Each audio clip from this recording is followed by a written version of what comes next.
What is up, everybody? Me and Ken, we're back after Gregory Robocop Rodriguez versus Alexander Hernandez. The card of the year, the card of the century. This might even be the best card of all time, and it's not even numbered. But we're going to go over what happened from the bottom to the top, starting with Chanel Dyer and Elise Reed, ending with Gregory Robocop Rodriguez and Alexander Hernandez. Ken, what did you think about this card? Better than expected. A lot of finishes. A Didn't lot of expect it. finishes. Yeah, a lot of finishes. But yeah, we'll start it from the bottom and work our way to the top. So Chanel Dyer and Elise Reed. Dude, Elise Reed, man. Corner should have thrown in the towel. I think they wanted her to die. I don't know what the heck was going on in there. Yeah, it was a little weird because it was like they were like, "Do you want to continue?" And she's like, "I don't really want to continue." But then she continued, so I don't know. Yeah, I really didn't know how to, I Chanel Dyer wins by absolute like outclass, and she just beat the shit out of Elise Reed. And yeah, Elise Reed just wilted to damage, and she ended up just getting knocked out standing, I think. Yeah, she. I mean, it was like a 20, A 20 20. unanswered combo. Yeah, it was crazy, Yeah, it dude. was wild. But yeah, Chanel Dyer gets to win in the first fight of the night. Moving on, so me and Ken are 1-0. Moving on to the next fight of the night. Dude, Wes Schultz versus Jackson McVeigh. I said Jackson McVeigh by knockout. Jackson McVeigh won by knockout. Um, yeah, dude, a little bit of hair almost got in Jackson McVeigh's eye when he almost got submitted. I really thought that Wes Schultz was going to submit him here, but no, Jackson McVeigh, he rebounded and came back and knocked out Wes Schultz. Pretty good fight. Yeah, I mean, Wes Schultz obviously had the submission opportunity. Thought he was going to get it done there. He obviously subbed Jackson McVeigh in amateurs, which is why I figured, pro fight, he could do the same thing. But no, Jackson McVeigh looked a little bit bigger than him. Maybe that was the size was too much for Wes Schultz. Wes did have like, some good chances with some he was throwing good strikes and landing some good strikes, but Jackson McVeigh obviously just had the power. Yeah, I feel like Wes Schultz definitely had the advantage when there was a submission open, but as soon as it got standing, that's when Jackson McVeigh had the advantage, and he capitalized and he knocked out Wes Schultz. Yeah, good finish in middleweight bout. Moving on to the lightweight bout by Gage Young and Stan Dorsenville. Um, dude, this one, if you would have live bet Stan Dorsenville after like round one, I wonder what the odds were. Because dude, he is such a late. He's like he he's such a slow starter, but he's dangerous when he starts getting going. And Gage Young started feeling the power and feeling the strikes that were coming from Stan Dorsenville. And Dorsenville wins as a slight underdog in his short notice fight in the UFC. Ken, what did you think? Yeah, I think Stan, went out there, implemented his game plan in the first round, blocking every punch with his face. Um, got outstruck like 3-1 in the first round, came back. It was more even in round two. And then round three, Stan kind of just took over, was landing more powerful shots round two and round three than Gage was. I think Gage kind of gassed himself out because he threw over 60 total strikes in round one. And then it just declined from there. I think he expected to get Stan out of there earlier than he did. I don't think he was expecting this like war. This could have been fight of the night, honestly. It was really good because it was like a heart monitor for who was gonna win. You know what I mean? Like so up and down because I felt like and kind of like the fight we'll talk about later between Mason Jones and Marco Maderas, which that fight I felt like was kind of like the same thing. Um, but yeah, dudes, just an up and down fight. Yeah, and Stan Dorsenville gets the decision. I didn't mind it. I didn't mind it at all. Um, but I thought he created a meme which helped, when he looked at the camera and he was like, you know, but Yeah, we both had Gage winning, so we're yeah, this is where the both streak ends. But right uh, there. but yeah, Dorsenville wins the decision. Moving on to the featherweight bout, a quick win here by Marcio Barbosa against Ryan Cuse. Um, dude, Cuse just doesn't belong in the UFC. Yeah, that I mean, it was partially blocked. It landed on like the top of his head. They were saying the temple. It looked more like the side of his forehead above the temple. I don't Hmm. know if that like knocks people out. I don't know. Maybe it was just he was expecting to get knocked out, and the first time he got hit, he kind of just crumpled. Yeah, exactly, man. Exactly. You barely got to spend any time on it. Marcio Barboza steamrolled him. Um, yeah, just walked him down. I think part of this is because Ryan Hughes comes out of Dean Thomas's gym, and Dean, took the hiatus off of cornering. Probably wasn't in his corner. Had to deal with a different coach, totally different game plan. I blame Dean, but moving on to a lightweight bout between Chris Padilla and Nasser Hakbaras. I got this one wrong. Ken, I believe, got this one right. Um, dude, Chris Padilla gets the submission late. What'd you think about this one, buddy? Yeah, if he didn't get the submission, he was gonna get the decision. Yeah, He kind of dominated the coasted the fight, whole way. kind of. Yeah, round two and round three were a little bit close, but I don't know, dude. Like, should they count subs like that end like at the bell? Because like I don't know if he was like fully out. Obviously, it takes like a second or two to release the sub afterwards. Like, do you think he was out before the like right before the bell? I think if the bell rings and you get up and they're unconscious, that should be a submission because they were probably they would be unconscious, like they were on their way to be unconscious before the bell. Do you know what I mean? Like I don't know though. Like I just feel like it's such a gray area with that. Um, but I know the people who have Chris Padilla by decision are fucking pissed. You know? Yeah. Yeah, this Um, reminded me of the one MVP fight, Adriano Morales, when he like had a sub at the end of the round. I think Herb Dean was the ref, and then the round ended, and he held it for like 2 more seconds, and then got the win via sub. I just don't I know if like think these could count as sub wins, you know? I think if you're gonna do it like this, you have to be consistent. Because if this is what happened with Chris Padilla, I mean, to be fair, didn't Wei Li win against Zhao Nong then, or Zhao whatever her name is? Well, no, she didn't win. She subbed her. But that, Didn't and not, win. yeah, Yeah, she knocked her but out, but subbed her but do you know what I mean three though? Like if times. someone is out cold, even though the bell rings, if they recover in that minute, but like why would you give Chris Padilla? Because you know what I mean. Like you know what I'm trying to say.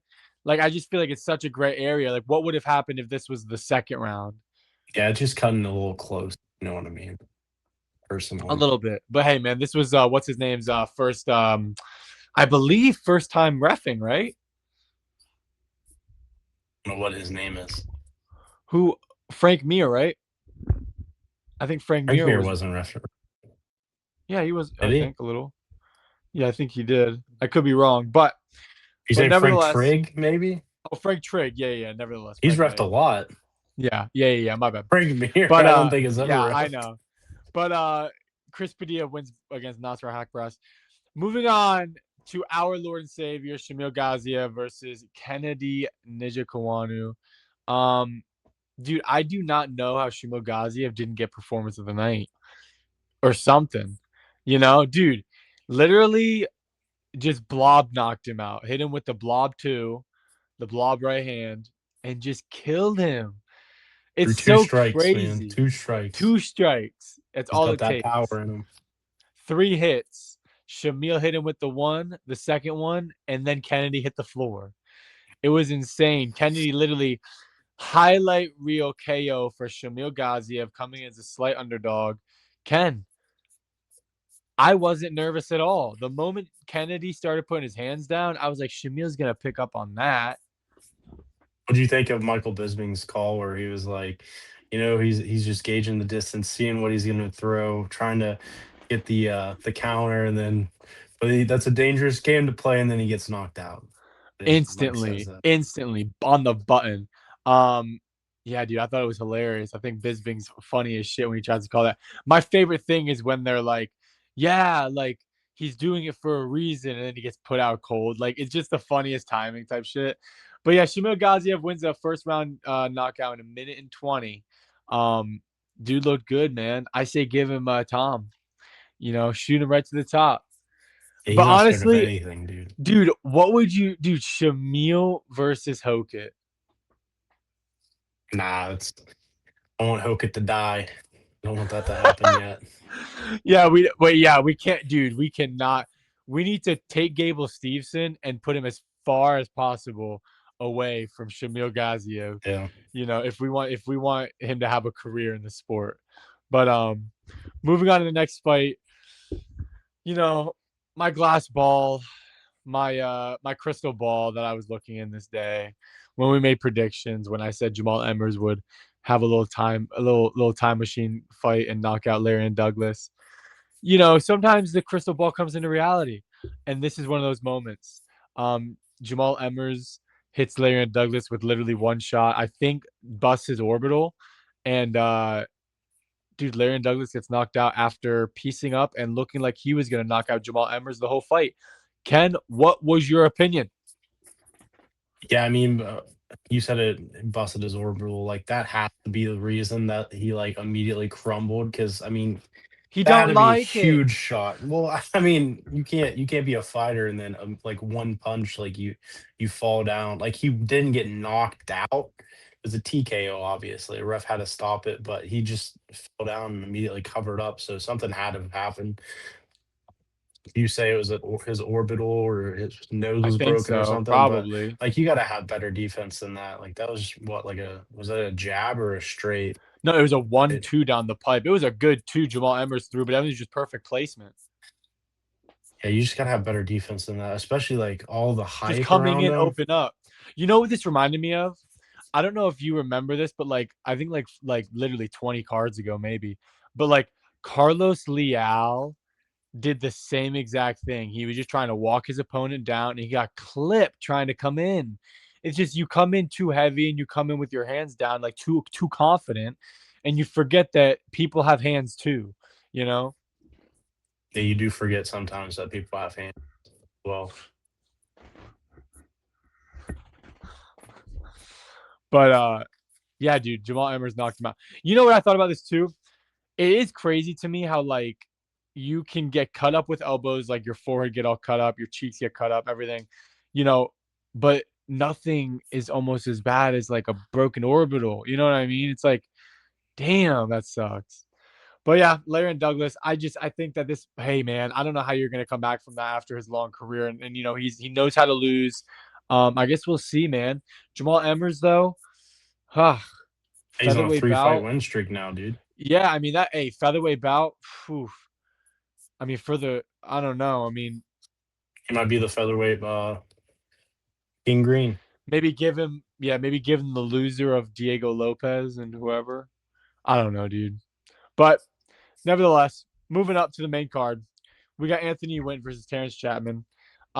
Anthony Wint -1,000 favorite. Anthony Wint wins by, I think, what, submission? Yeah, in the first Yeah, that's a round. submission. Yeah, they went out like bang bros and just asked Terrence Chapman on the street, like, do you just want to come and fight? Just and he got destroyed. Uh, yeah, no chance at all. What'd you think?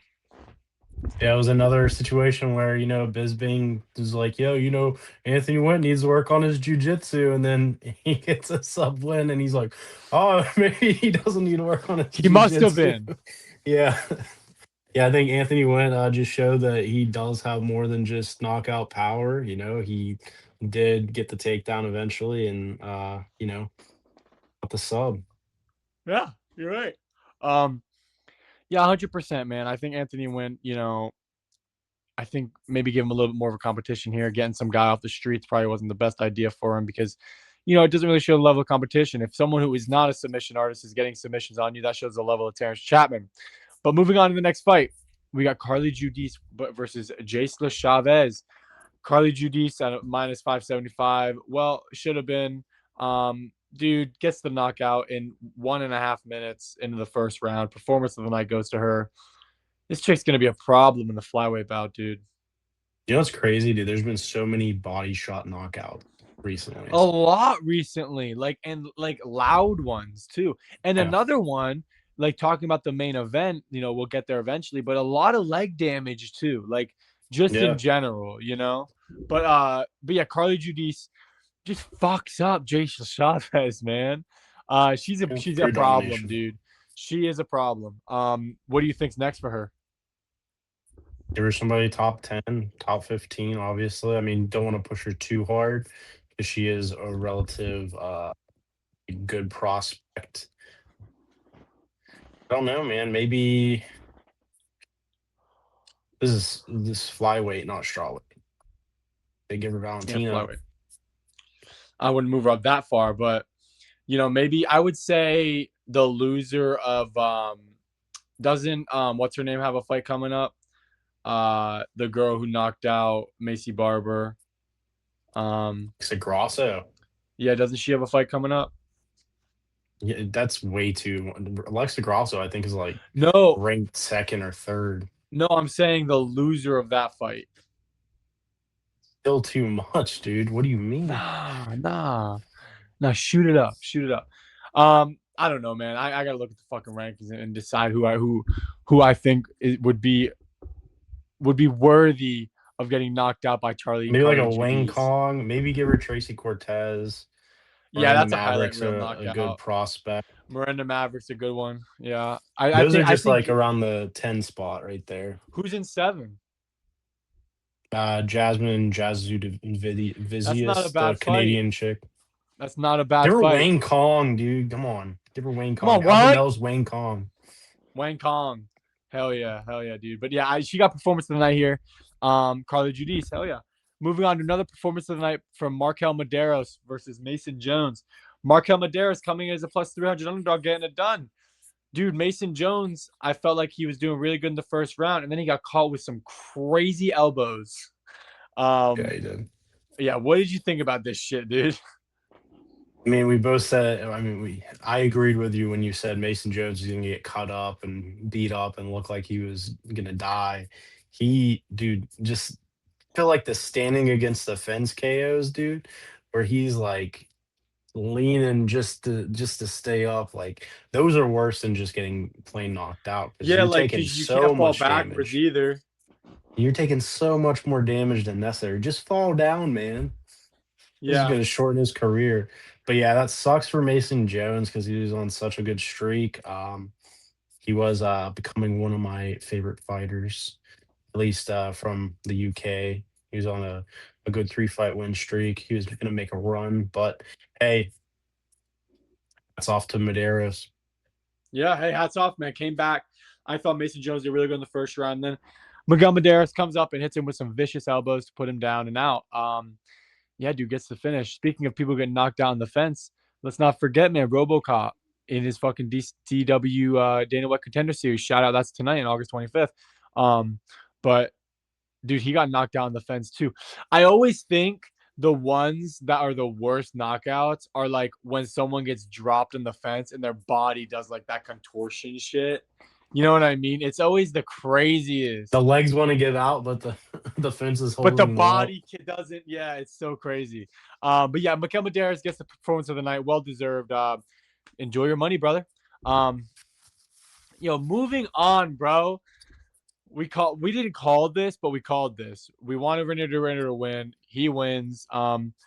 Renier de Ritter, I thought he was gonna win by submission. We all did.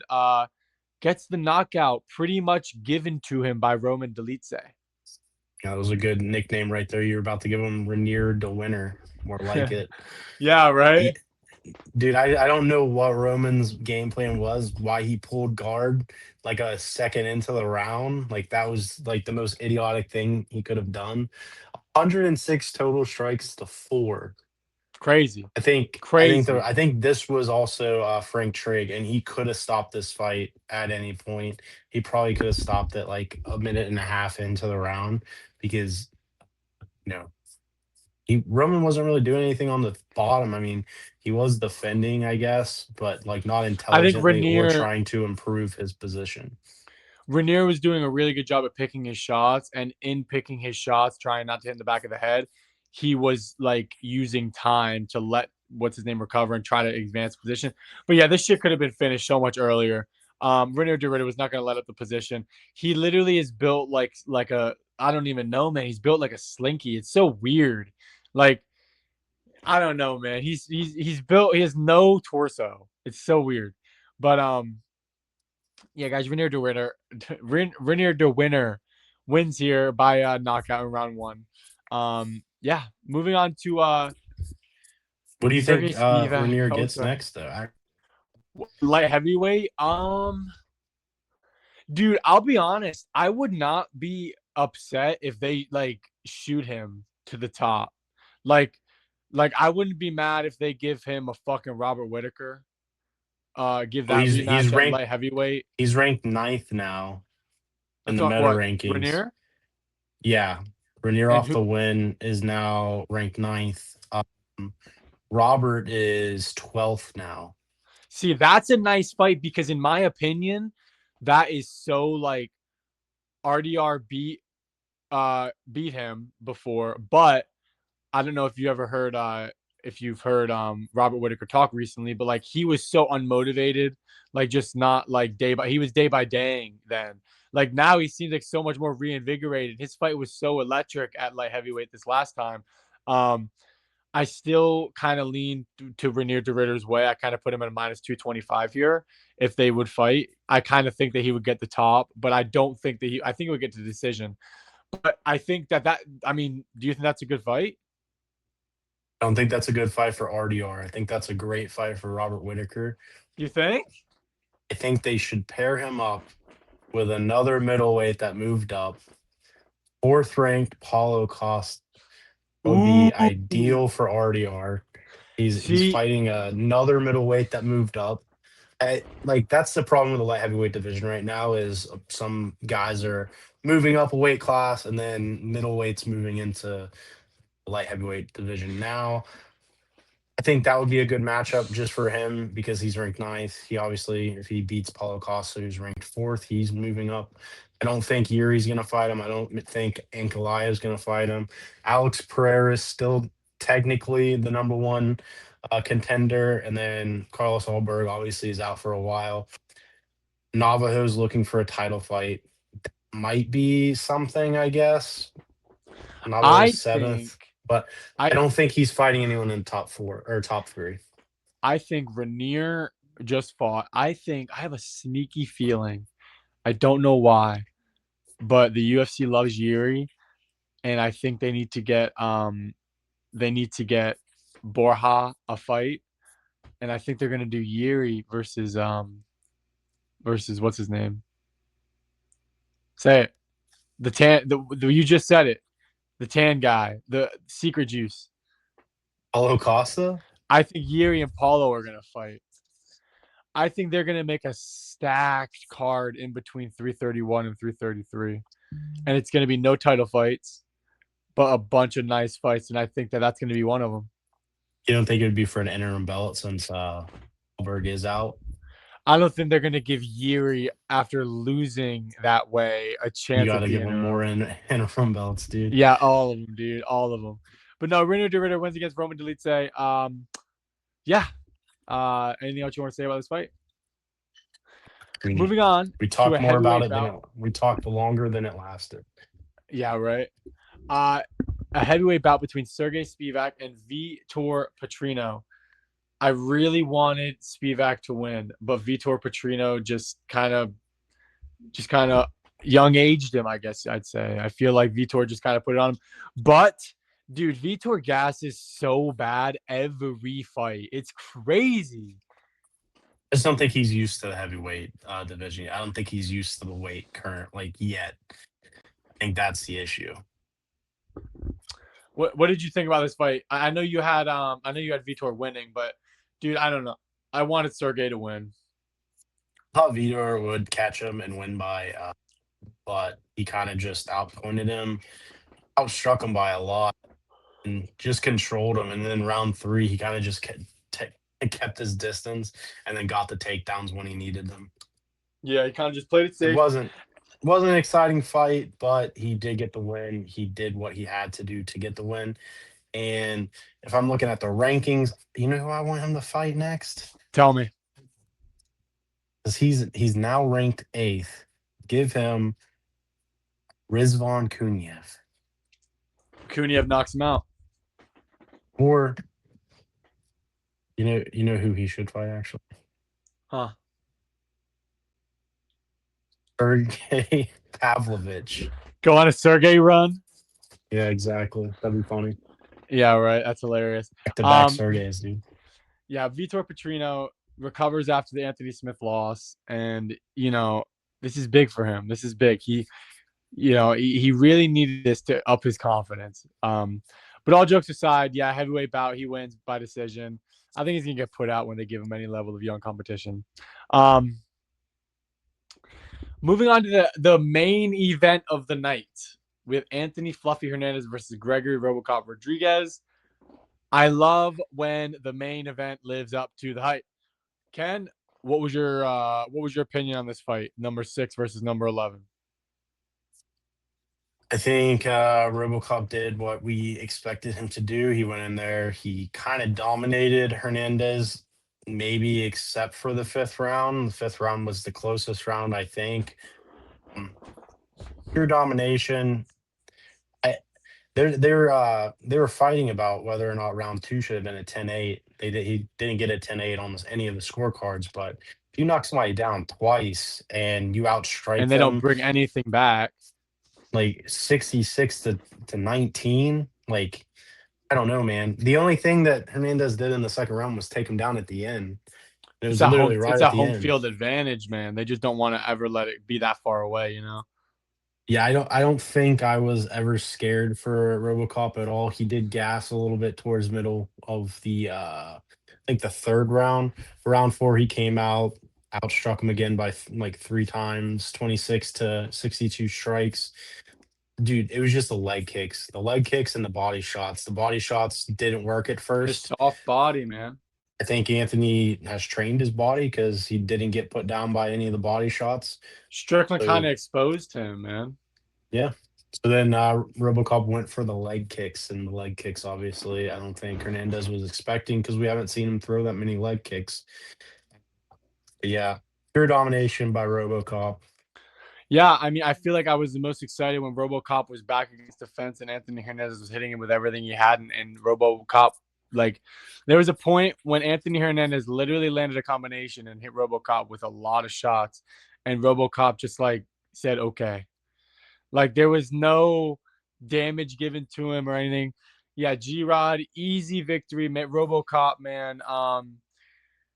I still get nervous for him in the higher ranks because Anthony Hernandez is pretty soft. He doesn't have much power on his punches, but Gregory Rodriguez is open for counters. Very open for counters. Um, but yeah, dude, he looked good. I was glad to see him win at a plus 180. That's crazy. I thought it should have been like minus 115, minus 115. What do you think's next for him?